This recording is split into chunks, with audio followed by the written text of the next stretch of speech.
നമസ്കാരം, ഞാൻ ഷംസുദ്ദീൻ കുന്നത്ത്. മനസ്സെന്ന മഹാവിസ്മയത്തെ കീഴടക്കിക്കൊണ്ട് ജീവിതത്തിൽ സന്തോഷവും വിജയവും കരഗതമാക്കാൻ സഹായിക്കുന്ന രീതിയിലുള്ള കാര്യങ്ങളാണ് നമ്മൾ ഈ വീഡിയോകളിൽ ഡിസ്കസ് ചെയ്യുന്നത്. കഴിഞ്ഞ വീഡിയോയിൽ നാം ഡിസ്കസ് ചെയ്തത് മനസ്സിനെ കുറിച്ചാണ്. മനസ്സ് sub conscious mind, conscious mind എന്ന രീതിയിൽ നമ്മൾ തരംതിരിക്കുകയും അതിൽ കോൺഷ്യസ് മൈൻഡിന് വളരെ ചെറിയ റോളാണ് നമ്മുടെ ജീവിതത്തിൽ ഉള്ളത് എന്നും സബ് കോൺഷ്യസ് മൈൻഡിനാണ് 95% വരുന്ന നമ്മുടെ ജീവിതത്തെയും നിയന്ത്രിക്കുന്നത് എന്നും മനസ്സിലാക്കി. ആ സബ് കോൺഷ്യസ് മൈൻഡിനെ നമ്മുടെ വഴിയിലേക്ക് കൊണ്ടുവരാൻ കഴിയുന്ന 3 ശാസ്ത്രീയമായ വശങ്ങളാണ് നാം പറഞ്ഞത്. 1 പോസിറ്റീവ് അഫർമേഷൻസ്, 2 വിഷ്വലൈസേഷൻ, 3 മെഡിറ്റേഷൻ. അതിൽ പോസിറ്റീവ് അഫർമേഷന്റെ ശാസ്ത്രീയ വശങ്ങളെയാണ് ഈ വീഡിയോയിൽ നാം ചർച്ച ചെയ്യാൻ ആഗ്രഹിക്കുന്നത്. വളരെ ശ്രദ്ധയോടുകൂടി വീഡിയോ കേൾക്കണം. സയൻസ് പറയുമ്പോൾ പെട്ടെന്ന് മനസ്സിലായിക്കൊള്ളണമെന്നില്ല. ശ്രദ്ധയോടെ ഈ വീഡിയോ മുഴുവനായി കണ്ടാൽ നമുക്ക് പോസിറ്റീവ് അഫർമേഷൻ നടത്തേണ്ടതിന്റെ ശാസ്ത്രീയ വശങ്ങളെ നമുക്ക് മനസ്സിലാക്കാൻ കഴിയും. പോസിറ്റീവ് അഫർമേഷൻ നിരന്തരമായി ദിനേനെ നാം ഫ്രീക്വന്റ്ലി ചെയ്യുകയാണ് എങ്കിൽ അത് നമ്മുടെ ബ്രെയിനിൽ പുതിയ ന്യൂറൽ പാത്വേകൾ സൃഷ്ടിക്കുമെന്നും ന്യൂറൽ പ്ലാസ്റ്റിസിറ്റി എന്ന ഒരു ഫിനോമിന വഴി അത് നമ്മുടെ ജീവിതത്തെ സ്വാധീനിക്കുമെന്നും ബ്രെയിനിൽ പുതിയ ന്യൂറൽ പാത്വേകൾ സൃഷ്ടിക്കുമെന്നും ശാസ്ത്രീയമായി ന്യൂറോ സയൻസിലൂടെ തെളിയിക്കപ്പെട്ട ഒന്നാണ്. പോസിറ്റീവ് അഫർമേഷൻ വഴി പുതുതായി രൂപീകരിക്കപ്പെട്ട ന്യൂറോ പാത്വേകൾ നാം നിരന്തരമായി ഇത് തുടരുമ്പോൾ അത് ബ്രെയിനിൽ അതിനൊരു ആധിപത്യം സ്ഥാപിക്കുകയും അതിലൂടെ നാം മനസ്സിൽ കാണുന്ന ഒരു വ്യക്തിത്വം രൂപപ്പെടുകയും ചെയ്യുമെന്ന് ന്യൂറോ സയൻസ് തെളിയിച്ചിട്ടുണ്ട്. ചിന്തക്കും ഡിസിഷൻ മേക്കിങ്ങിനും ഗോൾ സെറ്റിങ്ങിനും ഒക്കെ സഹായിക്കുന്ന, അതിലൊക്കെ ഇൻവോൾവ് ആകുന്ന പ്രീഫ്രണ്ടൽ കോർട്ടക്സിനെ ഈ പോസിറ്റീവ് അഫർമേഷൻ കൂടുതൽ ശക്തി പ്രാപിക്കുകയും ജീവിതത്തെ നല്ല രീതിയിൽ പ്ലാൻ ചെയ്യാനും അതിനെ ഭംഗിയായി എക്സിക്യൂഷൻ ചെയ്യാനും നമുക്ക് പോസിറ്റീവ് അഫർമേഷൻ സഹായമായി വർത്തിക്കുന്നു. ഡെയിലി നാം പോസിറ്റീവ് അഫർമേഷൻസ് പ്രാക്ടീസ് ചെയ്യുമ്പോൾ നമ്മുടെ തലച്ചോറിൽ നമ്മുടെ റിവാർഡ്സിനെയും നമ്മുടെ മോട്ടിവേഷനെയും ഒക്കെ സഹായിക്കുന്ന ബ്രെയിനിന്റെ ഭാഗം കൂടുതൽ ശക്തി പ്രാപിക്കുകയും അത് മോട്ടിവേഷനോടുകൂടി നമ്മുടെ ജീവിതം മുന്നോട്ട് കൊണ്ടുപോകാനും സഹായിക്കും. അതുമൂലം പോസിറ്റീവായിട്ടുള്ള ഒരു ഔട്ട്കം കിട്ടുകയും നമ്മുടെ സ്വഭാവത്തെ റീഫോമിംഗ് നടത്തുകയും നമ്മുടെ വെൽബീയിങ്ങിനെ അത് പ്രൊമോട്ട് ചെയ്യുകയും ചെയ്യും. ഭയം, സ്ട്രെസ് തുടങ്ങിയ വികാരങ്ങളെ ഉത്തേജിപ്പിക്കുന്ന അമിഗ്ഡാല, നമ്മുടെ ഇമോഷനെ നിയന്ത്രിക്കുന്ന അമിഗ്ഡാലയുടെ പ്രവർത്തനം ക്രമീകരിക്കാനും അതുമൂലം ഇമോഷനെ നിയന്ത്രിക്കാനും പോസിറ്റീവ് അഫർമേഷൻസ് നമ്മളെ സഹായിക്കും. അതോടൊപ്പം കഴിഞ്ഞ വീഡിയോയിൽ നാം പറഞ്ഞതാണ് നമ്മുടെ ബ്രെയിനിൽ നടക്കുന്ന ന്യൂറൽ ട്രാൻസ്മിറ്റേഴ്സിന്റെയും ഹോർമോണുകളുടെയും ചേഞ്ച് ആണ് നമ്മുടെ പല വികാരങ്ങളെയും നിയന്ത്രിക്കുന്നത് എന്ന്. നമ്മുടെ സന്തോഷവും ദുഃഖവും നമ്മുടെ ഭയവും കോപവും എല്ലാം നിയന്ത്രിക്കുന്ന അത്തരത്തിലുള്ള കെമിക്കൽ റിയാക്ഷൻസ് ആണ് എന്ന് നാം കഴിഞ്ഞ വീഡിയോയിൽ പറഞ്ഞു. അതിനെ കൃത്യമായ രീതിയിൽ നമുക്ക് ആവശ്യമായ രീതിയിൽ അതിന്റെ ഉൽപാദനത്തെ നിയന്ത്രിക്കാനും പോസിറ്റീവ് അഫർമേഷനുകൾ സഹായിക്കുന്നു എന്ന് ന്യൂറോ സയൻസ് വ്യക്തമാക്കുന്നു. നമ്മുടെ സന്തോഷത്തെ, നമ്മുടെ റിവാർഡിനെ, നമ്മുടെ മോട്ടിവേഷനെ, നമ്മുടെ പ്ലഷറിനെ എല്ലാം നിയന്ത്രിക്കുന്ന ഒരു ന്യൂറോ ട്രാൻസ്മിറ്ററാണ് dopamine. Positive affirmation, daily positive affirmation ഈ ഡോപ്പമിന്റെ ഉൽപാദനം വർദ്ധിപ്പിക്കുകയും അതിലൂടെ നമ്മുടെ ഹാപ്പിനെസ്സും കറേജും വർദ്ധിപ്പിക്കുകയും ചെയ്യുന്നു. സിറോട്ടോണിൻ നമ്മൾ പലപ്പോഴും കേട്ട ഒരു ഹോർമോണാണ്. നമ്മുടെ മൂഡിനെയും ഇമോഷണൽ സ്റ്റെബിലിറ്റിയെയും സ്വാധീനിക്കുന്ന സിറോട്ടോണിൻ എന്ന ഹോർമോൺ അതിന്റെ ഉൽപാദനത്തെയും ക്രമാതീതമായി പോസിറ്റീവ് അഫർമേഷൻസ് സഹായിക്കുന്നു, വർദ്ധിപ്പിക്കുന്നു എന്ന് ശാസ്ത്രീയമായി തെളിയിക്കപ്പെട്ടിട്ടുണ്ട്. ഡെയിലി പോസിറ്റീവ് അഫർമേഷൻസ് ബ്രെയിനിലെ കോർട്ടിസോളിന്റെ അളവ് നിയന്ത്രിക്കുന്നതിനാൽ നമ്മുടെ സ്ട്രെസ്സിന്റെ ലെവൽ കുറയ്ക്കാനും സഹായിക്കുന്നു.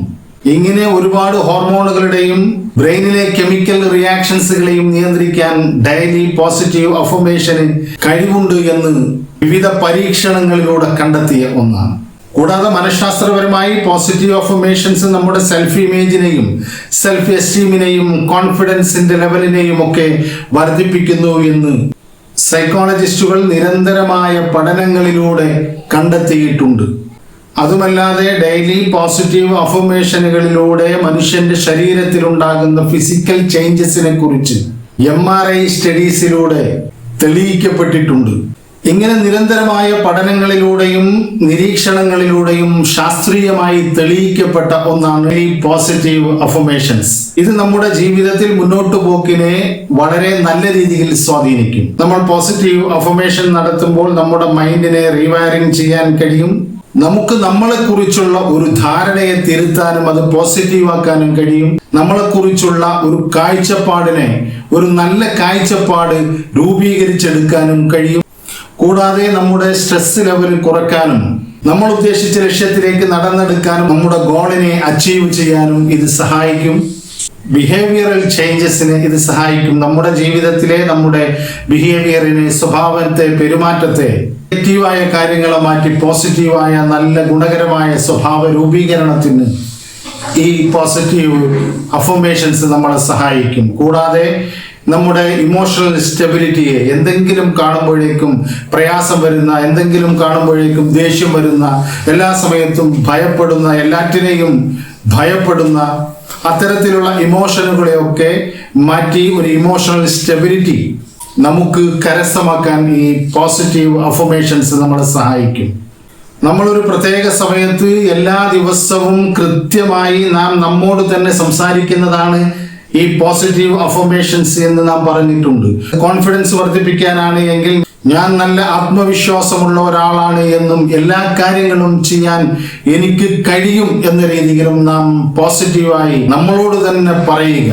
ഒരു സക്സസ് ലൈഫിനാണ് എങ്കിൽ ഞാൻ സക്സസ് ലൈഫ് അർഹിക്കുന്ന ആളാണ് എന്നും എൻ്റെ ജീവിതത്തിൽ ഒരു അബാൻഡൻസ് കൊണ്ടുവരാൻ എനിക്ക് കഴിയുമെന്നും നാം ഉറച്ചു വിശ്വസിച്ചുകൊണ്ട് നമ്മളോട് തന്നെ പറയുക. നമുക്ക് ഏത് മേഖലയിലാണ് നമുക്ക് സക്സസ് ആവേണ്ടത്, നമുക്ക് ഇംപ്രൂവ്മെന്റ് വരുത്തേണ്ടത്, ആ മേഖലയിലേക്ക് സഹായിക്കുന്ന രീതിയിലുള്ള ഒരു അഫർമേഷൻ നമ്മൾ സെറ്റ് ചെയ്യുകയും ദിനേന നിശ്ചിതമായ ഒരു സമയത്ത് കൃത്യമായി എല്ലാ ദിവസവും അത് നമ്മളോട് തന്നെ പറഞ്ഞുകൊണ്ടിരിക്കുകയും ചെയ്യുക.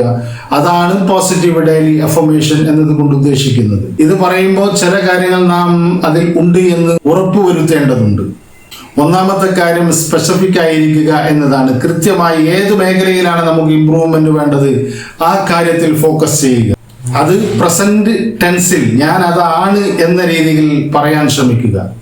മൂന്നാമത്തത് നമ്മുടെ അഫർമേഷൻസ് പോസിറ്റീവായിരിക്കണം. പോസിറ്റീവായ കാര്യങ്ങൾ പോസിറ്റീവായ രീതിയിൽ തന്നെ നാം പറയുക. അടുത്തത് നാം ശ്രദ്ധിക്കേണ്ടത് റിപ്പീറ്റ് ഫ്രീക്വന്റ്ലി. ഇത് ഫ്രീക്വന്റ്ലി ആയി എല്ലാ ദിവസവും ഒരു പ്രത്യേക ഇടവേളകളിൽ നാം കൃത്യമായി നമ്മോട് തന്നെ പറയാൻ ശ്രമിക്കുക. അഞ്ചാമത്തെ കാര്യമാണ് ഏറ്റവും പ്രധാനപ്പെട്ടത്, നാം അതിൽ വിശ്വസിക്കുക. ഒന്ന്, പോസിറ്റീവ് അഫർമേഷനിൽ മാറ്റം വരുത്തുമെന്ന് വിശ്വസിക്കുക. അതിനാണ് നാം ന്യൂറോ സയൻസിന്റെ ഭാഗങ്ങളെ പറഞ്ഞത്. ശാസ്ത്രീയമായി തെളിയിക്കപ്പെട്ട ഒന്നാണ് എന്ന ഉത്തമ ബോധ്യം നമ്മളിൽ ഉണ്ടാകുക. രണ്ടാമത്, നാം പറയുന്ന കാര്യം നാം സ്വയം വിശ്വസിക്കുകയും വിശ്വാസത്തിലൂടെ നമ്മുടെ സബ് കോൺഷ്യസ് മൈൻഡിനെ വിശ്വസിപ്പിക്കാനും നമുക്ക് കഴിയാം. അങ്ങനെ നമ്മൾ സ്പെസിഫിക് ആയിട്ടുള്ള ഒരു കാര്യം പ്രസന്റ് ടെൻസിൽ നാം അതാണ് എന്ന ഉത്തമ വിശ്വാസത്തോടു കൂടി റിപ്പീറ്റേറ്റീവ് ആയിക്കൊണ്ട് ഫ്രീക്വന്റ്ലി എല്ലാ ദിവസവും നാം അത് ചെയ്യുമ്പോൾ നമ്മുടെ ജീവിതത്തിൽ, നമ്മുടെ സ്വഭാവത്തിൽ മാറ്റം വരും, നമ്മുടെ ആറ്റിറ്റ്യൂഡിൽ മാറ്റം വരും. നാം ഏതു ലക്ഷ്യത്തിലേക്കാണോ നീങ്ങുന്നത് ആ ലക്ഷ്യത്തിലേക്ക് എത്തിച്ചേരാനുള്ള എല്ലാ വഴികളും നമ്മുടെ മുന്നിലെത്തും. നമ്മുടെ സബ് കോൺഷ്യസ് മൈൻഡിന്റെ പവറിലൂടെ നമുക്കത് കരഗതമാക്കാൻ കഴിയും. രണ്ടാമതായി, സബ് കോൺഷ്യസ് മൈൻഡിനെ റീവയർ ചെയ്യാനുള്ള കാര്യം വിഷ്വലൈസേഷൻ ആണ്. അതുമായി ബന്ധപ്പെട്ട കാര്യങ്ങളുമായി അടുത്ത വീഡിയോയിൽ കാണുന്നത് വരെ നന്ദി, നമസ്കാരം.